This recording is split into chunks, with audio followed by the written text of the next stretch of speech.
আসসালামু আলাইকুম, বিথিস কিচেনে সবাইকে স্বাগতম। আজ আমাদের সাথে শেয়ার করব দারুণ মজার মাক পিৎজা।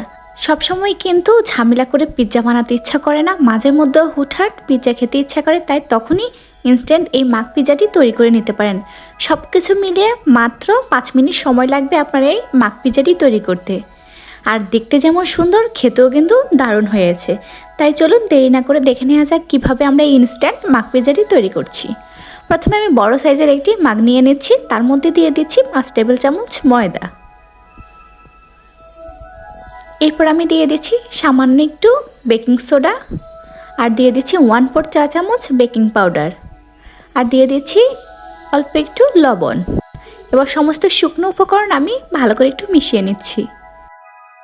শুকনো উপকরণ ভালোভাবে মিশিয়ে নেওয়া হলে দিয়ে দিচ্ছি 4 টেবিল চামচ দুধ, আর দিয়ে দিচ্ছি 1 টেবিল চামচ অলিভ অয়েল। আপনারা চাইলে 1 টেবিল চামচ সয়াবিন তেল অথবা বাটার দিতে পারেন।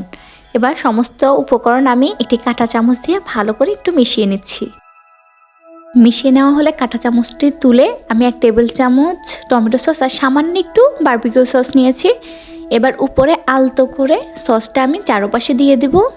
সসটি দিয়ে দেওয়া হলে আমি মুরগির মাংস দিয়ে দিচ্ছি। আমার আগেরই পিৎজার জন্য তৈরি করা মাংস ছিল, আমি সেই মাংসটি দিয়েছি। আপনারা চাইলে মাংসটি নাও দিতে পারেন, শুধু মোজারেলা চিজ দিয়ে করতে পারেন।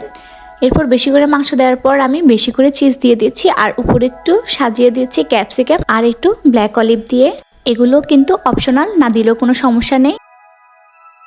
এরপর দিয়ে দিচ্ছি উপরে সামান্য একটু অরিগানো। এই যে বেক করার জন্য আমার পিৎজাটি রেডি হয়ে গেছে। এবার আমি 2 মিনিটের মতো মাইক্রোওয়েভ ওভেনে বেক করে নিচ্ছি। তৈরি হয়ে গেল কিন্তু আমাদের দারুণ মজার ইনস্ট্যান্ট মাক পিৎজা।